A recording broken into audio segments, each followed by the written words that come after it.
Dalam hidup ini, tidak selalu musuh datang dari luar.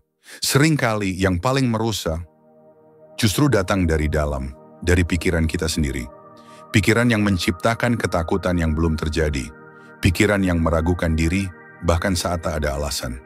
Pikiran yang membuat kita lelah sebelum kita melangkah. Disinilah arah baru ingin mengajakmu berhenti sejenak.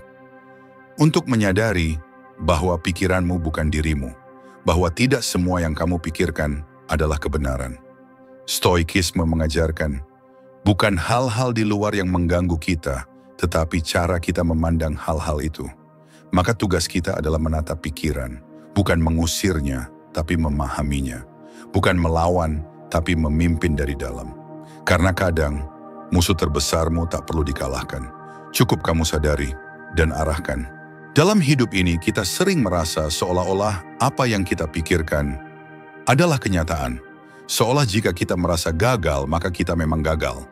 Jika kita merasa tak berharga, maka pasti orang lain pun menganggap kita demikian. Jika kita cemas, maka pasti sesuatu yang buruk akan terjadi. Tapi apakah itu semua benar? Atau hanya cara pikir kita yang menyimpulkan segalanya? Inilah kesalahan paling umum manusia. Mengira bahwa pikirannya adalah kebenaran. Padahal pikiran hanyalah interpretasi, bukan fakta. Bayangkan seseorang berdiri di depan cermin yang retak. Apa yang ia lihat? Wajahnya tampak cacat, pecah, tidak utuh. Lalu ia menyimpulkan, aku buruk rupa. Padahal bukan wajahnya yang rusak, tapi cerminnya yang memantulkan bayangan yang keliru. Begitulah pikiran kita bekerja. Ia memantulkan realita, tapi dengan bias, trauma, dan pengalaman masa lalu. Dan jika kita tak sadar, kita akan terus menyalahkan diri atas bayangan yang tidak pernah jujur. Stoikisme memahami ini dengan sangat mendalam. Epictetus pernah berkata, manusia tidak terganggu oleh kejadian-kejadian, tetapi oleh cara pandangnya terhadap kejadian itu. Artinya, dua orang bisa mengalami peristiwa yang sama, tapi meresponsnya dengan cara yang sangat berbeda. Yang satu menganggap kegagalan sebagai akhir segalanya. Yang lain menganggapnya sebagai awal dari pendewasaan. Padahal kejadian yang dialami sama, namun interpretasinya yang berbeda. Pikiran itu licik. Ia sering menyamar sebagai logika, padahal hanya ketakutan yang menyamar. Ia sering terdengar rasional, padahal berasal dari luka yang belum sembuh. Contoh sederhana, saat seseorang tidak membalas pesan kita, apa yang langsung kita pikirkan? Dia marah, dia tidak peduli, aku pasti mengganggu. Padahal fakta satu-satunya adalah ia belum membalas. Sisanya hanya imajinasi kita yang dipoles jadi fakta palsu. Dan dari kesalahan kecil seperti ini, terbentuklah gelombang besar kecemasan, overthinking, ketidakpercayaan diri, reaksi berlebihan. Semua berakar pada satu hal. Kita percaya sepenuhnya pada isi kepala kita. Inilah mengapa latihan mental itu penting. Bukan agar kita bisa menghilangkan pikiran negatif, tapi agar kita bisa memisahkan mana yang fakta dan mana yang tafsir. Coba mulai biasakan diri untuk bertanya, apa fakta sebenarnya? Apakah ini benar atau hanya asumsiku? Jika orang lain mengalami ini, apakah aku akan menilai mereka sekeras aku menilai diriku sendiri? Dengan bertanya kita memberi jarak, dan dengan memberi jarak kita bisa melihat lebih jernih. Karena kebenaran seringkali tidak muncul dalam reaksi pertama. Ia muncul setelah kita diam dan mengamati. Arah baru ingin mengajakmu memulai langkah sederhana ini. Jangan langsung percaya pada pikiranmu. Pikiran bukan musuh, tapi ia juga bukan hakim yang tak pernah salah. Ia hanya alat, dan alat perlu diarahkan. Jika kamu ingin hidup lebih tenang, bukan dengan menyingkirkan semua pikiranmu, tetapi dengan mengerti bahwa pikiranmu hanya satu dari sekian banyak kemungkinan sudut pandang. Kamu bukan pikiranmu. Kamu adalah kesadaran yang mampu mengamati pikiran itu dan memilih. Dan itulah awal dari kebebasan yang sesungguhnya. Pernahkah kamu merasa hidupmu seakan dikelilingi rintangan, seolah semua orang tak memahami niat baikmu? Seolah dunia terus-menerus menguji batas sabarmu.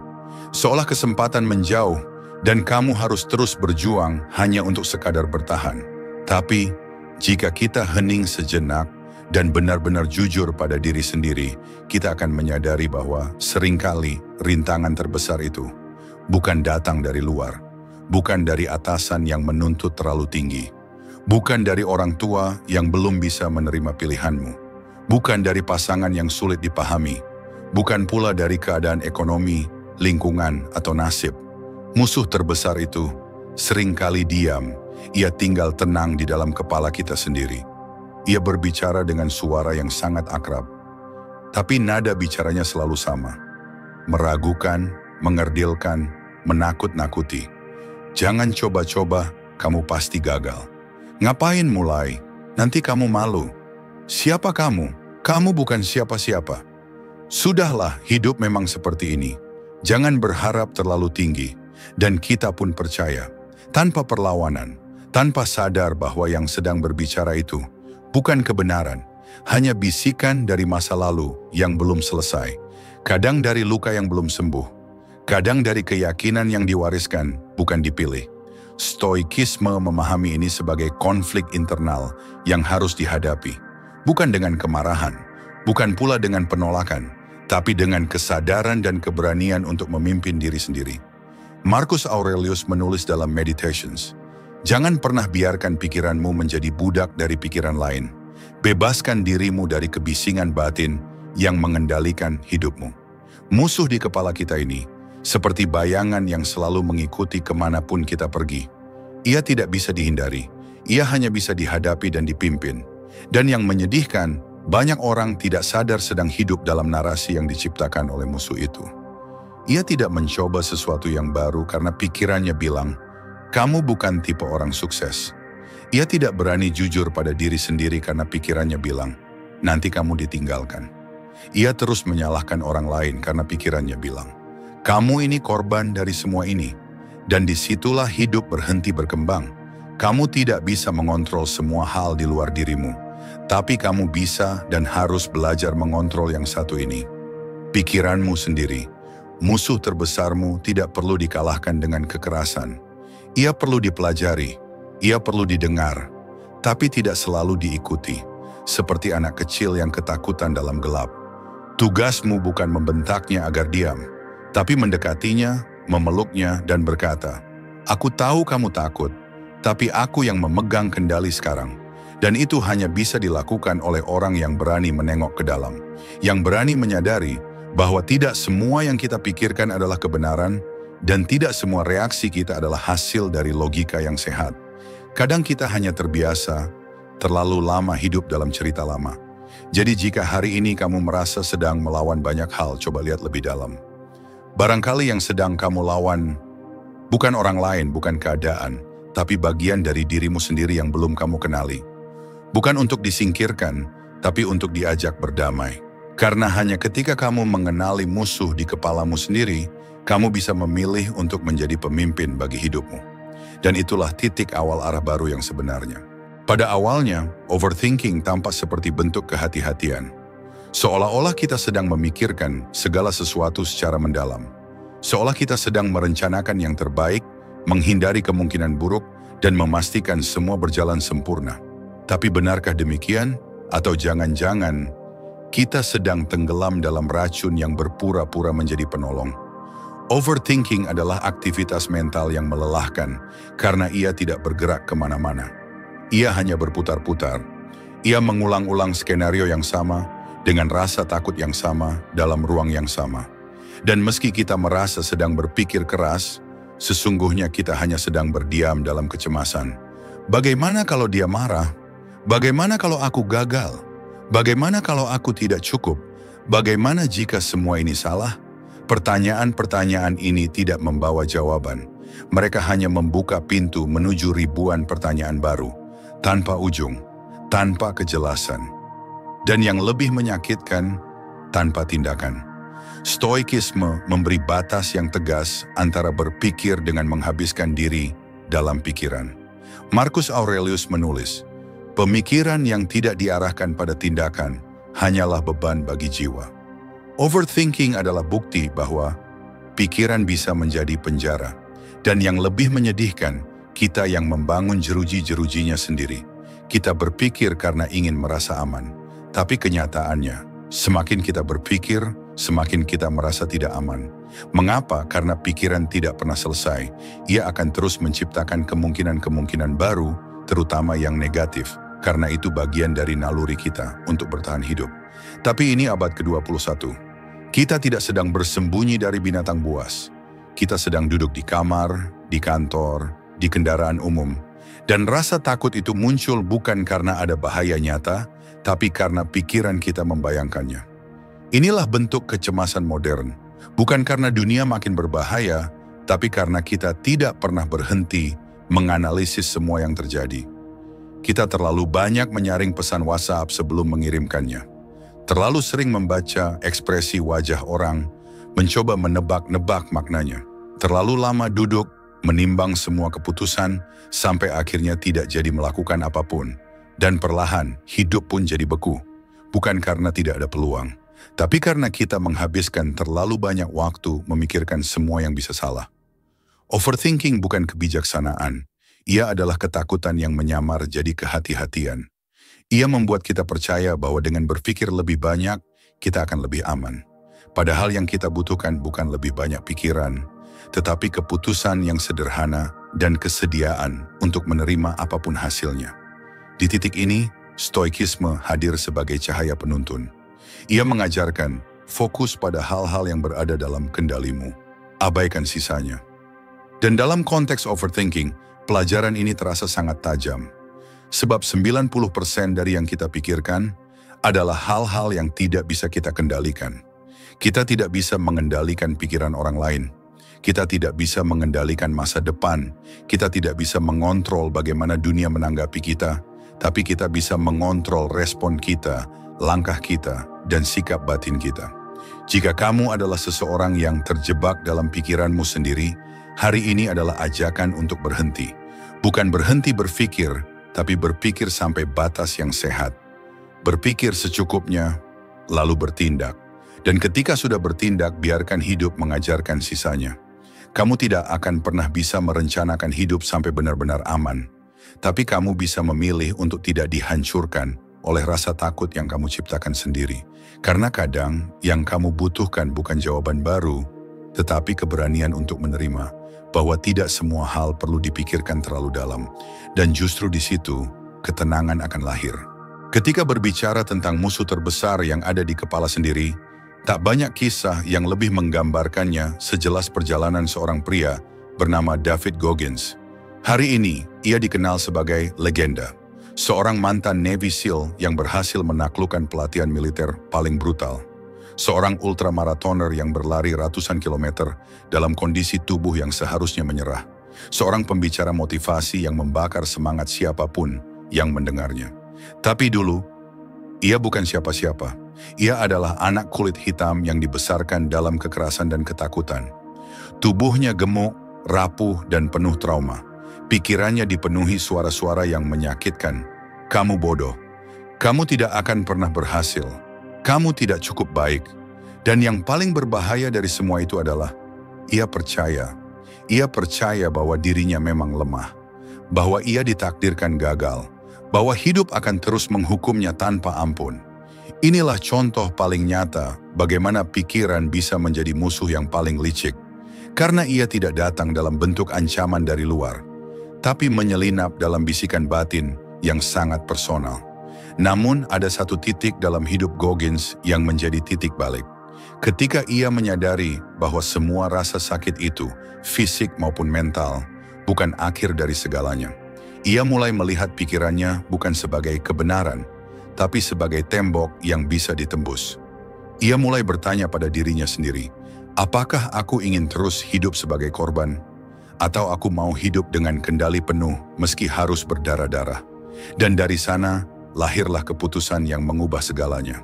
Ia mulai melawan suara ragu-ragu itu dengan tindakan ekstrim. Ia bangun lebih pagi. Ia berlari saat tubuhnya menolak. Ia belajar meski otaknya lelah. Ia membiarkan rasa sakit membentuknya, bukan menghancurkannya. Dalam bukunya Can't Hurt Me, ia menulis bahwa musuh terbesar bukanlah dunia, bukan orang tua, bukan atasan, bukan masa lalu, tapi pikiranmu sendiri yang membatasimu. Dan satu-satunya cara untuk menaklukkannya adalah dengan membuktikan setiap hari bahwa kamu lebih kuat daripada yang kamu pikirkan.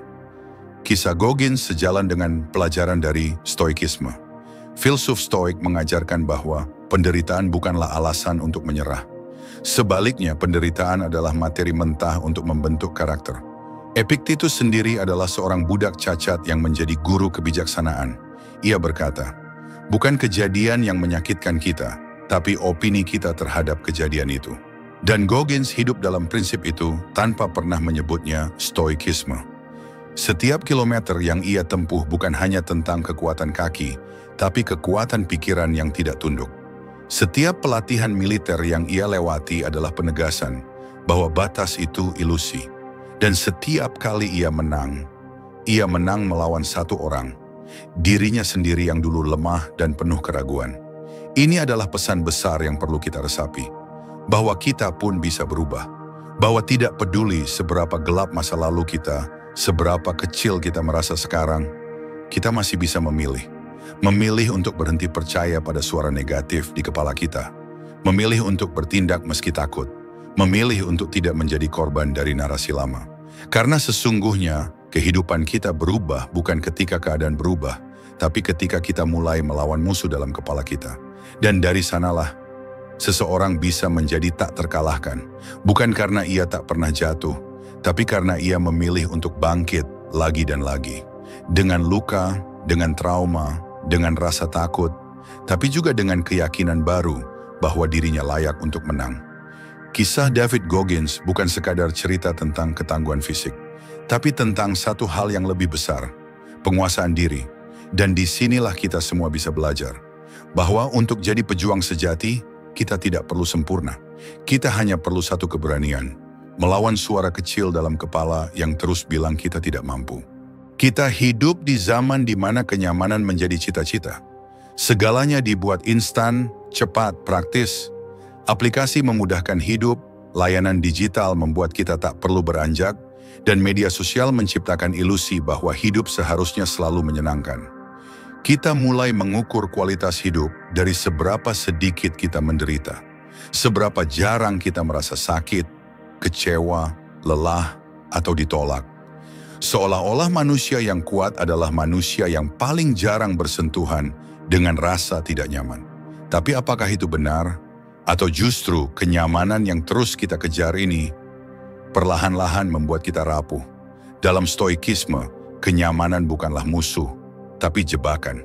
Karena ketika tubuh terlalu lama dimanjakan, ketika pikiran terlalu lama dilindungi dari tantangan, dan ketika hati terlalu lama tak disentuh oleh kegagalan, saat badai datang, kita tidak tahu cara berdiri, dan badai akan datang, itu pasti, entah dalam bentuk kehilangan, entah dalam bentuk kegagalan besar, entah dalam bentuk pengkhianatan, kekecewaan, atau rasa hampa yang tiba-tiba muncul dalam hidup. Lalu pertanyaannya, apakah kita sudah cukup kuat untuk tetap berdiri? Banyak orang melatih fisik mereka. Banyak yang memperhatikan penampilan luar, mengikuti tren, menata citra. Tapi berapa banyak yang melatih mentalnya untuk siap menghadapi kenyataan yang tidak selalu menyenangkan? Disinilah letak kesalahan besar kita.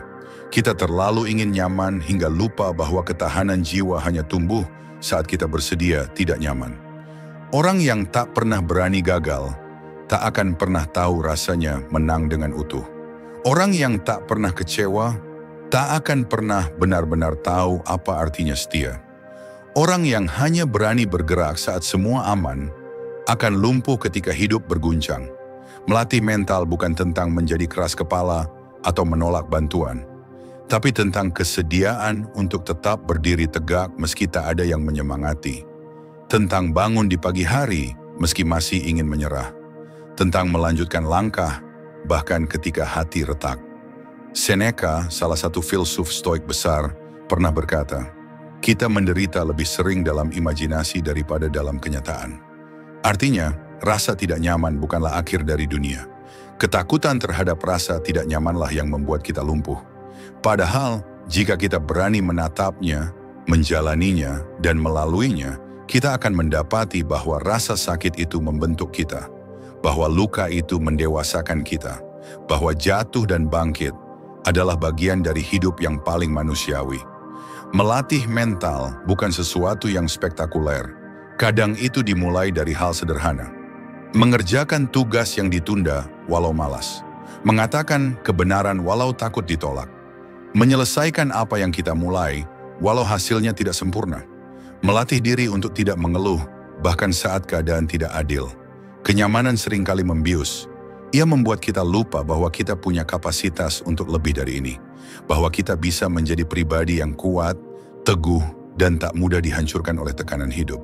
Tapi itu hanya terjadi jika kita rela keluar dari zona nyaman, sedikit demi sedikit. Maka jika hari ini kamu merasa lelah, takut, atau tersesat, jangan buru-buru mencari pelarian. Jangan cari kenyamanan palsu.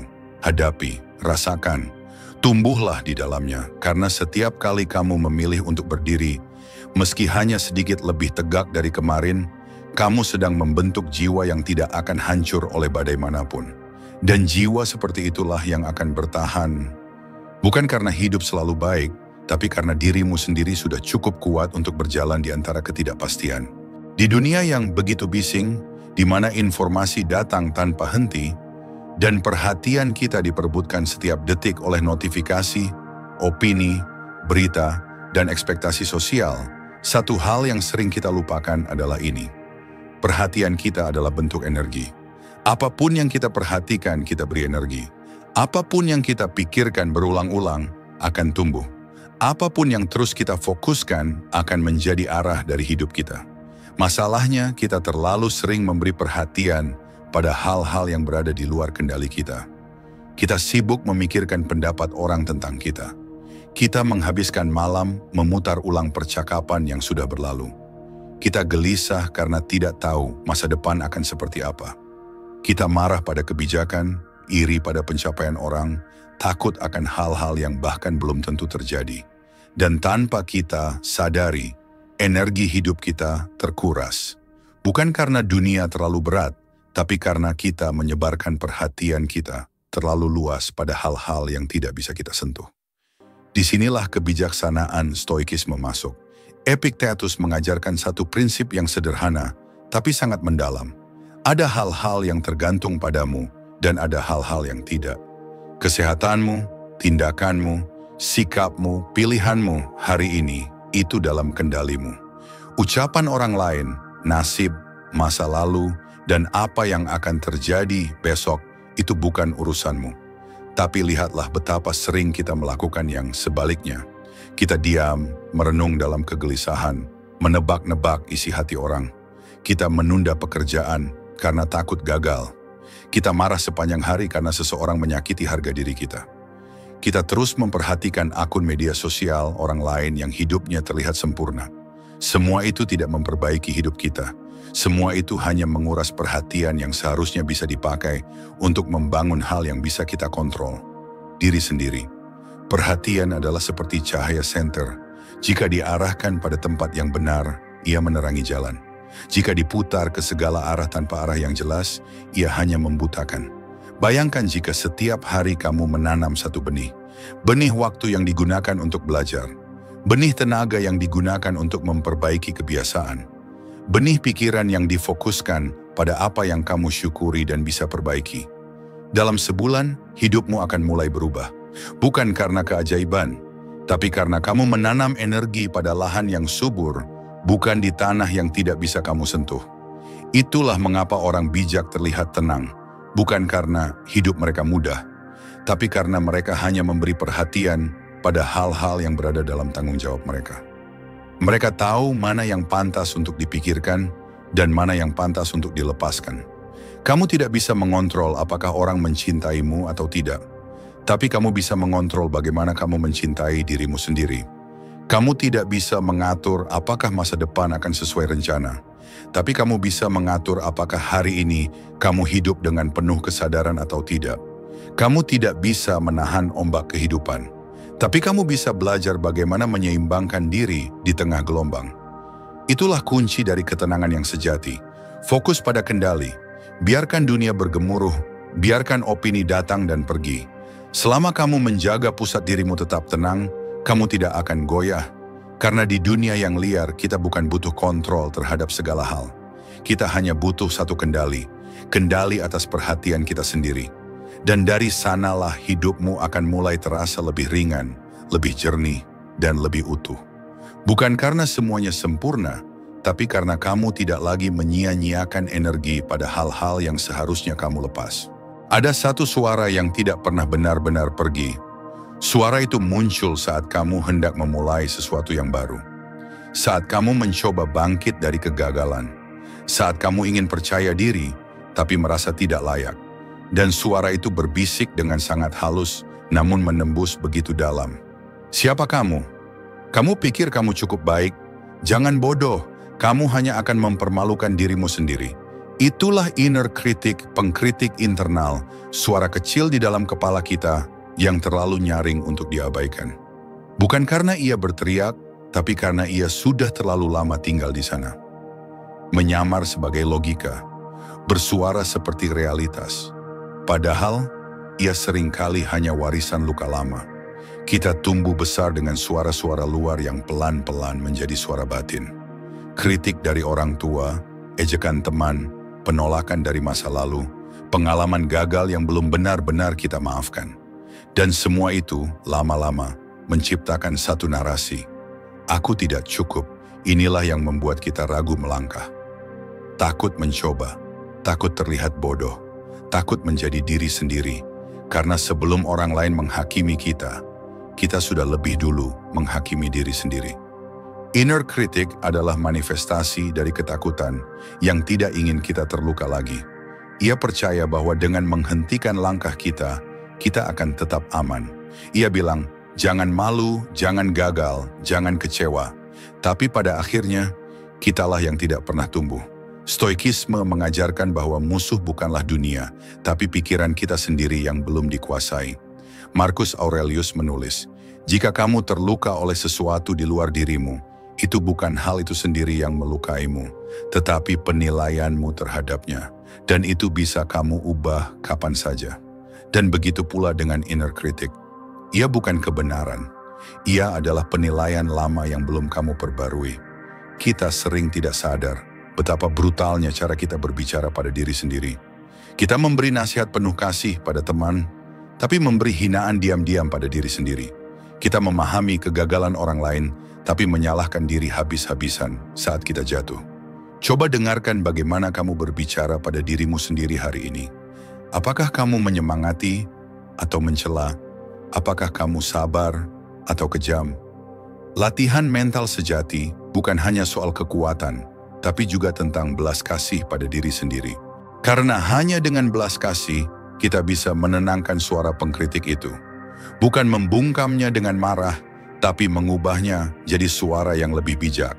Kamu bisa berkata, aku memang pernah gagal, tapi itu tidak berarti aku akan gagal selamanya. Aku belum sempurna, tapi aku terus bertumbuh. Aku pantas dicoba lagi, meski aku belum yakin bisa. Bayangkan jika suara dalam kepalamu bukan lagi musuh, tapi pelatih yang mendukungmu. Bukan pengkritik yang menghakimi, tapi mentor yang sabar. Menyenyapkan inner critic bukan berarti menghilangkan segala bentuk kritik, tapi membedakan antara kritik yang membangun dan yang menghancurkan, yang membentuk karakter dan yang mematahkan semangat. Hari ini, jika kamu merasa kecil, ragu atau tak layak, ingatlah bahwa mungkin itu bukan kenyataan, tapi hanya gema dari suara lama yang tak lagi relevan dengan dirimu hari ini. Dan kamu punya kuasa untuk menggantinya dengan suara baru yang berkata, aku mungkin belum di tempat terbaikku, tapi aku tidak akan terus jadi tahanan dari suara yang melemahkanku sendiri. Karena kamu layak maju, bukan karena kamu sempurna, tapi karena kamu sadar, diri yang terus berproses lebih berharga daripada diam dalam rasa takut. Ketika kita membicarakan kekuatan diri, banyak yang langsung membayangkan fisik yang kuat, suara yang tegas, atau tampilan yang meyakinkan. Tapi sejatinya, kekuatan yang paling berpengaruh bukan tampak dari luar. Kekuatan itu lahir dari dalam kepala. Dan kekuatan itu memiliki satu nama, disiplin pikiran. Seseorang bisa terlihat berpendidikan, tapi jika pikirannya kacau, ia akan hancur di bawah tekanan. Seseorang bisa memiliki banyak sumber daya, tapi jika pikirannya tidak stabil, ia akan kehilangan arah. Dan sebaliknya, seseorang bisa datang dari kekurangan, tapi jika pikirannya terlatih, ia bisa mengubah nasibnya. Keteguhan diri bukan hasil keberuntungan. Ia lahir dari proses panjang membentuk pola pikir yang kokoh. Bukan keras kepala, tapi konsisten. Bukan menolak rasa sakit, tapi memahami dan mengelolanya. Inilah latihan mental yang tidak banyak dibicarakan. Karena ia tidak tampak mencolok, tidak diunggah ke media sosial, tidak diberi tepuk tangan. Namun dari dalam ia adalah fondasi yang menjaga kita tetap berdiri saat semua orang mulai tumbang. Disiplin pikiran adalah ketika kamu tetap bekerja, meski mood tidak mendukung. Tetap berkata jujur, meski lebih mudah untuk berbohong. Tetap tenang, meski ada banyak hal yang memancing emosi. Tetap hadir, meski hatimu sedang berat. Ini bukan tentang mematikan emosi, tapi tentang mampu memimpin pikiran agar tidak dikendalikan oleh impuls sesaat.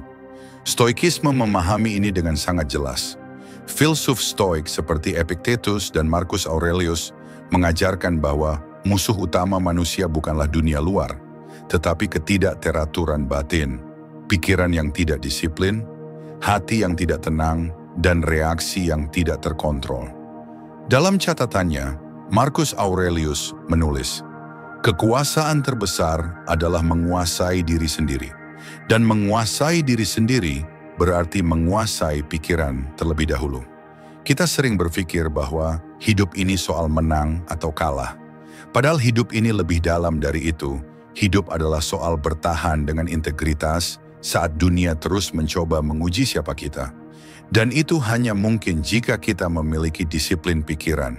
Disiplin untuk tidak membiarkan luka lama terus mendikte keputusan kita. Disiplin untuk tidak menuruti semua ketakutan yang datang dari masa lalu. Disiplin untuk terus melangkah walau langkah itu kecil dan hati masih gemetar.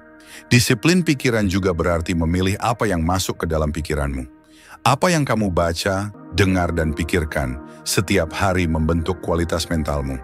Jika kamu membiarkan pikiranmu diserbu oleh informasi negatif, perbandingan sosial, dan amarah yang tidak selesai, jangan heran jika hatimu mudah goyah dan keputusanmu tak menentu. Orang yang tidak punya disiplin pikiran mudah terombang-ambing. Hari ini semangat, besok kehilangan arah. Hari ini yakin, besok kembali ragu.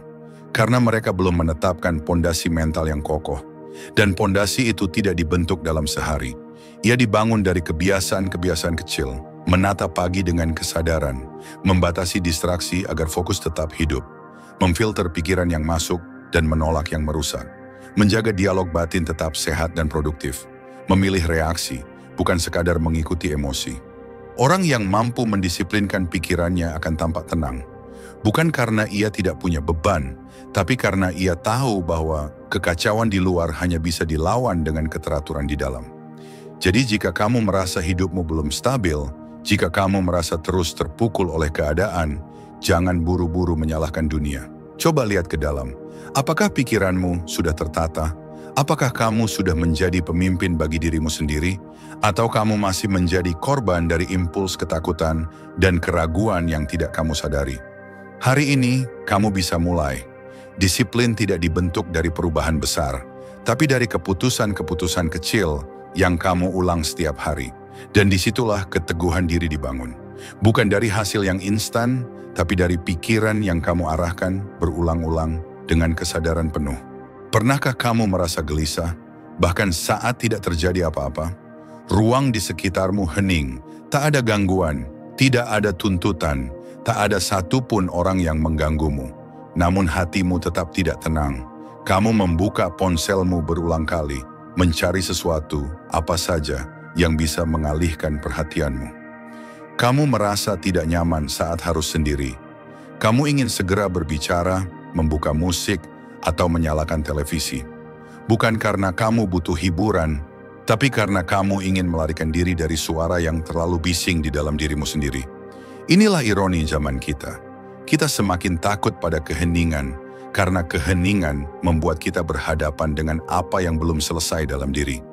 Padahal bukan dunia yang terlalu sunyi, tapi batin kita yang terlalu ramai.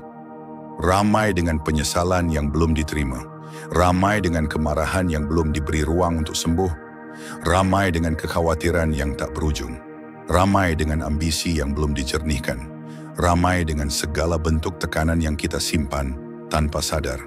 Dan saat dunia hening, semua itu terdengar semakin nyaring.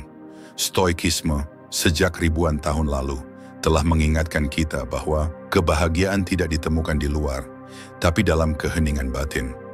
Seneca pernah berkata, kebisingan tidak akan pernah merusak pikiran yang tenang, tapi pikiran yang gelisah akan terganggu, bahkan oleh keheningan yang paling sempurna. Kita sering menyalahkan keadaan luar, lingkungan yang tidak mendukung, pekerjaan yang penuh tekanan, orang-orang yang tidak pengertian. Padahal yang membuat kita lelah bukanlah dunia, tetapi pikiran kita sendiri yang terus menggema tanpa arah. Dan lebih dari itu, kita bahkan tidak pernah memberi waktu untuk mendengarkan keramaian itu dengan sadar. Kita lebih suka mengalihkan, kita mencari distraksi, kita menyibukkan diri, kita tenggelam dalam rutinitas seolah dengan bergerak tanpa henti, suara itu akan hilang. Tapi suara di dalam tidak hilang, ia hanya menunggu momen sepi agar bisa kembali terdengar. Jika kamu ingin benar-benar tenang, bukan dunia yang perlu berubah, kamu hanya perlu menjinakkan keramaian batin itu. Bukan dengan memaksanya diam, tapi dengan memahami satu persatu. Apa yang kamu sesali, apa yang kamu takuti, apa yang kamu kejar, tapi belum kamu mengerti alasannya. Latihan batin ini bukanlah hal yang mudah. Ia menuntut keberanian untuk diam, duduk dengan diri sendiri, dan mendengarkan. Mungkin kamu akan menangis. Mungkin kamu akan merasa tidak nyaman. Tapi itulah langkah pertama menuju keutuhan. Kamu tidak bisa membersihkan rumah yang gelap tanpa menyalakan lampu. Begitu juga dengan pikiran, kamu tidak bisa menemukan kedamaian batin tanpa berani melihat isi kepalamu sendiri. Dalam dunia yang semakin riuh, kemampuan untuk diam dan hadir dengan diri sendiri adalah kemewahan. Dan lebih dari itu, ia adalah kebutuhan jiwa. Karena semakin kamu mengenal dirimu, semakin sunyi kamu dari dalam, semakin kuat kamu menghadapi kebisingan di luar. Keheningan bukan ancaman, ia adalah cermin. Dan hanya mereka yang cukup berani menatapnya, yang bisa tumbuh menjadi pribadi yang tenang, teguh, dan tidak mudah diguncang. Jadi jika hari ini kamu merasa gelisah, berhentilah menyalahkan dunia. Berhentilah mencari jawaban di luar. Coba tutup mata, tarik napas perlahan, dan tanyakan dengan jujur, apa yang sebenarnya gaduh di dalam diriku? Karena kedamaian sejati tidak datang dari luar. Ia lahir saat keramaian batinmu mulai menemukan titik tenangnya. Di antara segala hal yang kita miliki sebagai manusia, pikiran adalah anugerah paling kuat dan sekaligus paling berbahaya. Ia bisa menjadi tempat kelahiran ide-ide besar dan pada saat yang sama bisa menjadi penjara yang mengurung potensi terbaik kita. Pikiranmu bisa membangkitkan semangatmu untuk hidup atau menghancurkan keberanianmu untuk sekadar mencoba. Ia bisa jadi sekutu yang setia atau jadi tahanan yang menyabotase langkahmu dari dalam. Dan perbedaan antara keduanya ditentukan oleh satu hal, siapa yang memegang kendali. Kita sering menganggap pikiran itu netral, bahwa apa yang muncul di dalam kepala kita adalah kebenaran. Tapi mari kita jujur, berapa banyak pikiranmu yang justru menjatuhkan dirimu sendiri, yang terus berkata, aku tidak cukup, aku akan gagal, aku tidak punya harapan. Dan yang paling berbahaya, untuk apa aku berusaha? Pikiran seperti ini bukan fakta, ia adalah refleksi dari luka, ketakutan, pengalaman lama, dan tekanan sosial yang menumpuk. Dan jika tidak dikelola, ia akan tumbuh menjadi narasi negatif yang kamu percayai hingga kamu benar-benar berhenti mencoba. Inilah mengapa stoikisme mengajarkan kita untuk menjadi pengamat dari pikiran sendiri. Bukan menolaknya, tapi memilih mana yang layak dipercaya. Epictetus pernah berkata, kita bukan terganggu oleh kejadian-kejadian, tetapi oleh cara kita menafsirkan kejadian itu. Dengan kata lain, bukan hidupmu yang salah, tapi caramu berpikir tentang hidup itulah yang membelenggumu. Kita tidak bisa menghindari munculnya pikiran-pikiran negatif, tapi kita bisa memutuskan apakah kita akan mempercayainya atau membiarkannya lewat begitu saja. Bayangkan pikiran seperti sungai yang terus mengalir. Kamu tidak bisa menghentikannya, tapi kamu bisa memilih untuk tidak melompat ke dalam setiap arus yang lewat. Saat kamu mulai menyadari ini, kamu tidak lagi jadi tahanan dari pikiranmu. Kamu mulai membentuk hubungan baru, bukan sebagai korban, tetapi sebagai pemimpin dari ruang mentalmu sendiri. Di titik ini, pikiran bisa menjadi sekutu. Ia akan membantu kamu berpikir jernih di tengah kekacauan. Ia akan mengingatkanmu pada nilai-nilai saat emosi mengacaukan logika. Ia akan membimbing langkahmu dengan kebijaksanaan, bukan menakut-nakutimu dengan keraguan. Tapi itu tidak terjadi begitu saja. Itu hasil dari latihan mental yang konsisten. Setiap kali kamu meragukan dirimu, kamu bisa berkata, "Ini hanya pikiran, bukan kenyataan." Setiap kali kamu mendengar suara yang menyabotase, kamu bisa bertanya, "Apa bukti bahwa suara ini benar?" Setiap kali kamu merasa ingin menyerah, kamu bisa mengingat, "Aku sudah pernah melewati masa sulit dan aku masih di sini." Dan perlahan, pikiranmu mulai belajar bahwa kamu tidak lagi tunduk padanya, bahwa kamu adalah mitra, bukan korban. Ini adalah bentuk kemerdekaan yang sejati saat kamu tidak lagi diperbudak oleh isi kepalamu sendiri. Karena kamu sadar bahwa pikiran bisa diarahkan, bisa dilatih, bisa dibentuk agar tidak lagi menjadi ancaman tapi justru menjadi sumber kekuatan. Hari ini jika kamu masih sering terjebak dalam overthinking, keraguan atau rasa tidak layak, bukan karena kamu lemah, tapi karena kamu belum mengajari pikiranmu untuk bekerja bersamamu, bukan melawanmu. Mulailah perlahan. Kenali polanya. Beri jeda sebelum mempercayai semuanya. Dan bangun relasi baru dengan dirimu sendiri. Karena ketika pikiran dan hatimu mulai selaras, langkahmu akan jadi lebih ringan. Dan dunia yang tadinya terasa seperti musuh, pelan-pelan akan berubah menjadi ladang untuk bertumbuh. Jadikan pikiranmu sekutu. Karena jika kamu bisa berdamai dengan dirimu sendiri, tak ada lagi yang bisa menghentikanmu dari luar. Jadi kini kita tahu, musuh terbesar yang harus kita hadapi bukan selalu datang dari luar, bukan orang-orang yang meremehkan, bukan tekanan sosial, bukan pula keadaan yang sulit ditebak. Musuh terbesar seringkali hidup di dalam kepala kita sendiri. Ia muncul dalam bentuk keraguan, bertopeng kekhawatiran, berbisik dengan suara yang sangat familiar. Aku tidak mampu, aku tidak pantas, aku tidak layak melangkah. Tapi hari ini kita sudah belajar satu hal penting. Pikiran tidak harus menjadi penjara. Ia bisa dibentuk, ia bisa dilatih, dan lebih dari itu, ia bisa menjadi sekutu terkuatmu. Karena ketika kamu mulai memilah mana yang pantas dipercaya dan mana yang hanya ilusi, ketika kamu mampu memimpin pikiranmu dengan disiplin dan ketenangan, maka kamu tidak akan mudah dikalahkan oleh dunia. Karena kamu sudah berdamai dengan dirimu sendiri.